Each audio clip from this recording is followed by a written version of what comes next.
बिस्मिल्लाहिर्रहमानिर्रहीम। आज हम क्वेश्चन नंबर 4 जो डोमेन रेंज का वो डिस्कस करेंगे। स्टार्ट करते हैं क्वेश्चन 4 से। बुक आप लोगों के पास है, इसके डिफरेंट से पार्ट्स हैं, कुछ मैं करवा दूंगा, कुछ आप लोगों ने खुद ही सॉल्व कर लेना है। मतलब फॉर एग्जांपल जो फर्स्ट पार्ट है हमारा, इसमें क्वेश्चन है जी find the domain and range of the following function g defined below. G of x is 2x minus 5। इस फंक्शन की डोमेन और रेंज फाइंड करनी है। अब डोमेन और रेंज मैं आपको पहले भी बता चुका हूँ कि डोमेन निकालने के कुछ वेज हैं, लेकिन रेंज निकालने का कोई वे नहीं है। लेकिन ये चूँकि फ़ंक्शन आपका लीनियर है और लीनियर फंक्शन में हमने जो डोमेन देखी थी वो क्या थी, all real number. Domain of g is all real number. Is similarly range of g is also all real number. Linear function में डोमेन और रेंज लीनियर रियल नंबर ही होती है। अगर इसका हम सेकंड पार्ट डिस्कस करें तो वो है जी स्क्वायर रूट वाला part 2। G of x is x square minus 4 and square root. तो इसकी डोमेन फाइंड करने के लिए हमें क्या करना पड़ेगा। अब कैलकुलस चूँकि हम पढ़ रहे हैं, कैलकुलस में मैंने आपको बताया था जो सेट अंडर कंसिडरेशन होगा वो रियल नंबर होगा। अगर सपोज यहाँ पे मैं 1 पुट करता हूँ एक्स की जगह पे, तो 1 माइनस 4 क्या होएगा, -3 स्क्वायर रूट क्या होएगा, स्क्वायर रूट 3 अयोल्टा। अब अयोल्टा कॉम्प्लेक्स नंबर आ गया। अब हम कॉम्प्लेक्स नंबर डिस्कस नहीं कर रहे क्योंकि हमारे पास जो सबसे बड़ा सेट है वो रियल नंबर है, तो हमने रियल नंबर के अंदर अंदर ही रहना है। तो स्क्वायर रूट फंक्शन वाले में क्या करना है आपको, जस्ट जो डोमेन फाइंड करने के लिए जो भी इनर फंक्शन है उसको greater than equal to 0 put करते हैं। तो ये क्या हो जाएगा, x square is greater than equal to 4। This implies that x mod is greater than equal to 2। चूँकि वो प्लस माइनस यूज़ होना था, मैंने इधर मॉड यूज़ कर दिया। तो इस इनक्वालिटी को सॉल्व करने का मतलब ये है कि एक्स जो है इसको अगर हम फर्दर लिखें, this implies that x is greater than equal to 2 and x is less than equal to -2। मतलब 2 से बड़े और -2 से छोटे जितने भी नंबर हैं वो आपकी क्या आएगी, डोमेन में आएंगे। आप देखें 2 पुट करें, 4 माइनस 4 इज़ 0, तो 0 रियल नंबर में है और आंसर मिल रहा है, तो ये बात ठीक है। आप 2 से ऑनवर्ड जितने भी नंबर हैं सारे के सारे यूज़ कर सकते हैं। -2 से बिलो जितने भी नंबर हैं सारे के सारे यूज़ कर सकते हैं। तो इसकी डोमेन क्या आएगी, now domain of g is, एक तो ये तरीका है कि इसी तरह लिख दें x is greater than equal to 2 and x is less than equal to -2। दूसरा तरीका ये है कि आप सिर्फ ये लिख दें। एक और इंटरवल वाला जो तरीका है वो क्या है जी, -∞ से -2 और -2 क्लोज इंटरवल है। यूनियन दरमियान से सारे निकल गए, 2 से इन्फिनिटी तक। देखिए -2 से 2 के दरमियान में निकल गए। तो एक वे ये है, एक वे ये है और एक वे ये, और एक चौथा वे भी है। वो क्या है, आप ये लिख दें all real number except -2 to 2। तो मतलब सारे रियल नंबर निकाल के उसको भी मैं लिख देता हूँ, और इसको लिख देते हैं all real number except -2 to 2। अब इसमें ओपन इंटरवल आएगा क्योंकि -2 और 2 तो हमारी डोमेन में शामिल हैं, तो उसको हम ऐड करना है। अब इसकी रेंज की बात कर लेते हैं। अब रेंज निकालने के लिए हम कोई कैलकुलेशन नहीं कर सकते, ठीक है। तो क्या करेंगे, गैस करते हैं जी इसकी रेंज है क्या, रेंज ऑफ जी। देखें हमेशा स्क्वायर रूट पॉजिटिव नेगेटिव में आंसर रहता है। जब भी कोई नंबर पुट करोगे आप, इधर कोई भी पुट करके देख लें, आंसर हमेशा आपको पॉजिटिव नंबर मिलेगा। स्क्वायर रूट कभी नेगेटिव देगा ही नहीं, क्योंकि इनसाइड जब भी नेगेटिव आएगा वो बन जाएगा हमारा आयोटा, और आयोटा हम डिस्कस ही नहीं कर रहे। तो इस केस में हमारी जो रेंज होगी वो क्या आएगी, 0 to infinity, just positive real numbers, ठीक है। 0 उसमें ऐड होगा। तो इस तरह हम स्क्वायर रूट फंक्शन की डोमेन और रेंज बड़ी इजीली लिख सकते हैं। डोमेन के लिए क्या करना है, जो भी इनर फंक्शन है उसको greater than equal to 0 put कर दें, और range mostly square root function की यही होती है। पार्ट 3 आप खुद सॉल्व करेंगे, वो इसी तरह का है। पार्ट 4 मैं सॉल्व करवाता हूँ आपको। पार्ट 4 में है जी g of x is x minus 3 mod function में डोमेन, अगर डोमेन तो मॉड फंक्शन में कोई इफेक्ट नहीं करती। मतलब आप कोई भी नंबर इधर पुट कर दें आपको आंसर मिलते चले जाएंगे। तो इस केस में डोमेन क्या होगी, ऑल रियल नंबर, आप कुछ भी पुट कर सकते हैं, आपको आंसर लाजमी मिलेगा। अब हम रेंज की बात कर लेते हैं, range of g. Range actually देखें, आप कोई भी नंबर पुट करें तो ये नेगेटिव होगा तो ये मॉड उसको क्या कर देगा, पॉजिटिव कर देगा। तो मॉड की वजह से ये पॉजिटिव रहेगा, तो इसकी जो रेंज क्या आएगी 0 to infinity, just positive real numbers. ठीक है जी। इसी तरह हम क्वेश्चन डिस्कस कर लेते हैं एक 5 और 6 में से। पहले हम क्वेश्चन, पहले फ्रैक्शन वाला एक सॉल्व करा दूँ, वो ज़्यादा इंपॉर्टेंट है, जगह भी उतनी सी है। BIII 7 वाला पार्ट हम डिस्कस कर रहे हैं। वो है जी g of x is two x square plus 3x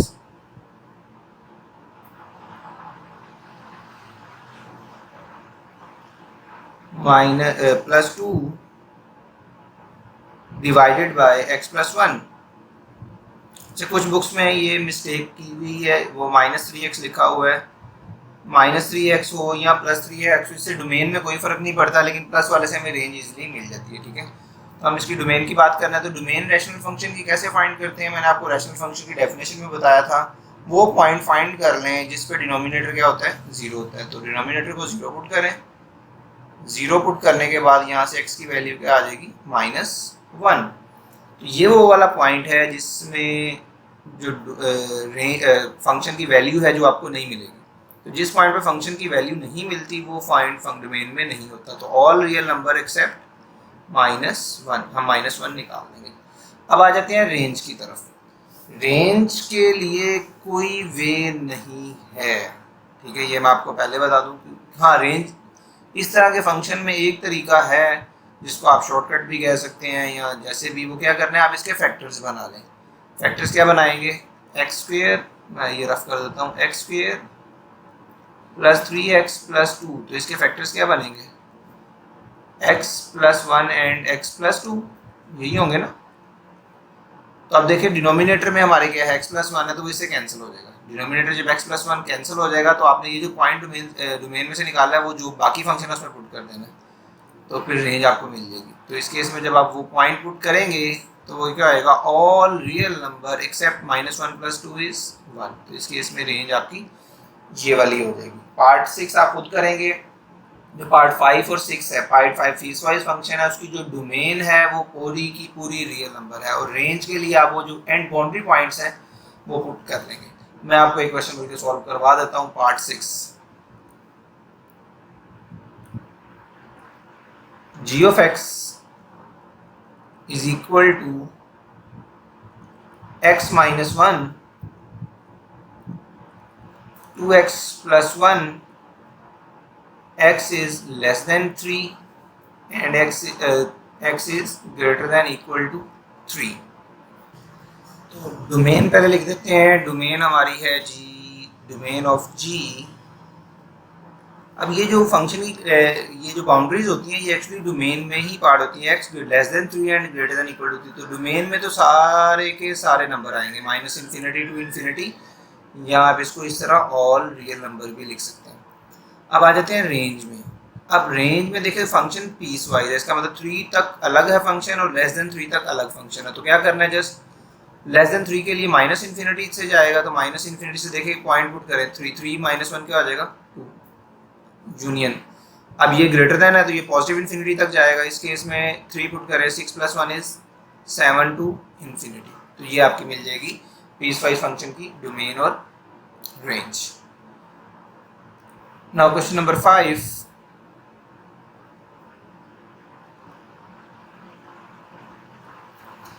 given that, question आप बुक से देती है, मैं स्टेटमेंट नहीं लिख रहा है, मैं जैसे एक्सप्रेशन मैथमेटिकल लिख देता हूँ। f of x is equal to x cube minus ax² plus bx plus 1। Find the value if f of 2 is -3 and f of -1 is 0। Find the values of a and b। ये जो a और b use किया गया आपको ये find करना है। तो बड़ा सिंपल क्वेश्चन है, वैल्यू ऑफ द फंक्शन से है।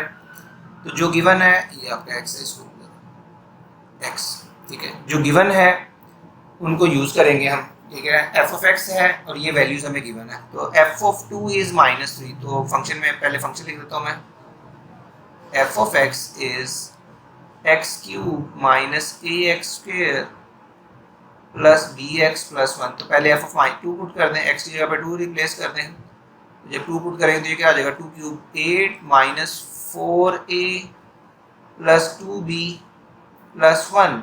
एफ ऑफ 2 एक्चुअली किसके इक्वल है, -3 के, तो -3 का आ जाएगा -4a plus 2b and 8 plus 1 is 9 plus 9,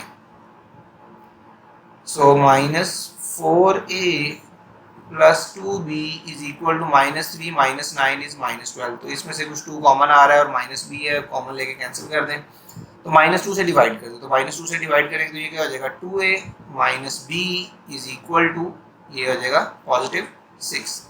मैं लिख देता हूँ इधर क्या किया, डिवाइड बाय -2 से डिवाइड किया, ये एक एक्सप्रेशन बन गया। इसी तरह जो दूसरी इन्फॉर्मेशन है उसको यूज करके दूसरा एक्सप्रेशन बना लें, एफ ऑफ -1 इज 0, तो एफ की जगह -1 पुट करें तो -1 पुट करेंगे, ये हो जाएगा -1, तो ये इक्वल नहीं आएगा इधर, -1 और माइनस ए एक्स स्क्वायर में पुट करेंगे तो ये -a माइनस b प्लस 1 और इज इक्वल टू क्या है, 0 के। तो 1 और -1 तो ये देखिए कैंसिल हो रहे हैं, ये सेम है तो इनको कैंसिल कर देते हैं, बाकी जो एक्सप्रेशन है उसको लिख लेते हैं। तो -a minus b is equal to 0, this implies that a plus b is equal to 0, और यहाँ से हमें a की वैल्यू क्या मिल गई, -b। इसको इक्वेशन 1 कह लें, पुट इन 1। जब 1 में पुट करेंगे तो क्या मिल जाएगा हमें, b की या a की वैल्यू मिल जाएगी, तो 2a एक्चुअली किसकी इक्वल है, और b किसकी इक्वल है, -a के या a माइनस b के, तो हम a माइनस b के तो इसको माइनस कर देते हैं, तो ये -2b हो जाएगा, -b is equal to 6, this implies that ये -3b इज इक्वल टू 6 हो जाएगा। तो -3b अगर 6 के इक्वल है तो b की वैल्यू क्या आ गई, -2, b मिल गया। अब इसको ये वाली इक्वेशन, इसको इक्वेशन 2 कह लें। जब b को 2 में पुट करेंगे तो 2 वाली इक्वेशन क्या बन जाएगी, 2 implies a is equal to 2, minus minus क्या हो जाएगा प्लस। तो a और b की वैल्यू फाइंड करनी थी, जो इसके लिए ये था, तो a और b हमें मिल गया बड़ा इजीली। नेक्स्ट क्वेश्चन नंबर 6 इसी तरह का है, वो भी स्टार्ट कर लेते हैं। उसका हिंट दे देता हूँ, कंप्लीट आप लोगों ने खुद ही करना है, ठीक है। बड़ा सिंपल सा क्वेश्चन है, कोई मुश्किल इसमें नहीं है।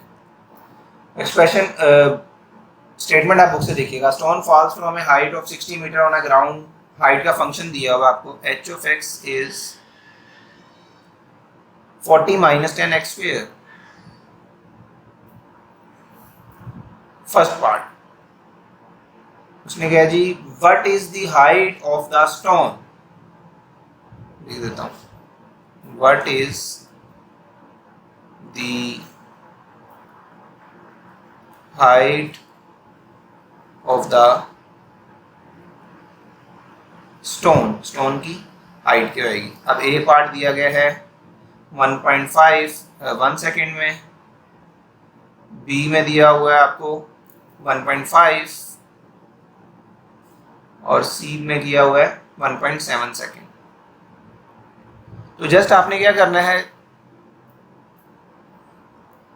वैल्यूज पुट कर दें बस इधर, x को 1 है तो 1 पुट कर दें, सो h ऑफ 1 सेकेंड के लिए क्या हो जाएगा, ये a पार्ट का सोल्यूशन है, तो 40 माइनस 10 इज 30, ये a पार्ट। इसी तरह b पार्ट का जो सोल्यूशन क्या होगा, आपने h को क्या पुट कर देना, x को 1.5, तो 1.5 पुट कर जो भी आंसर है, तो 40 माइनस 10 1.5 का स्क्वायर, तो ये जब आप इधर 1.5 पुट करेंगे तो ये आ जाएगा 22.5, तो 22.5 जब इसमें से माइनस कर देंगे कैलकुलेटर से तो आंसर मिल जाएगा 17.5।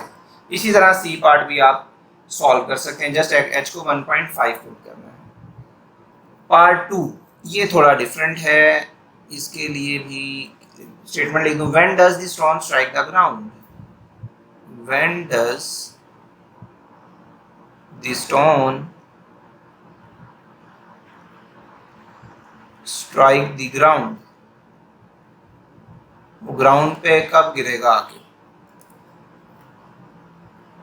तो उसके लिए क्या करना है, जस्ट ग्राउंड पे जब गिरेगा तो ग्राउंड पे हाइट क्या हो जाती है 0, तो हाइट को जस्ट 0 पुट कर दें। जब हाइट को 0 पुट करेंगे तो h 0 is equal to, paper में जो आपने सॉल्व करना है इस तरह करना है, put h of x is equal to 0, तो यहाँ से 40 minus 10x square is equal to 0। यहाँ से आपको दो वैल्यूज मिल जाएंगी x की, एक तो मिलेगी अगर आप इसको सॉल्व करें, बल्कि सॉल्व कर लेते हैं, इधर लाइन लगा लेते हैं ऐसे, ये तो 40 और 10 कॉमन आ रहा है, तो 4 minus x square is equal to 0, तो यहाँ से 10 तो 0 नहीं हो सकता, तो 4 माइनस एक्स स्क्वेयर 0 होगा, तो 4 माइनस एक्स स्क्वेयर 0 है, तो यहाँ से x की दो वैल्यूज मिल जाएंगी आपको, प्लस माइनस 2, और ये सेकेंड है। अब टाइम कभी नेगेटिव नहीं हो सकता, टाइम कभी नेगेटिव नहीं हो सकता, तो इसलिए ये जो है आपका नेगेटिव वाला साइन, इसको हम रिमूव कर देते हैं यहाँ से, तो जस्ट पॉजिटिव वाला ही हमारा आंसर है। तो 2 सेकंड के बाद जो स्टोन है वो ग्राउंड पे हिट करेगा। ठीक है जी, थैंक यू वेरी मच।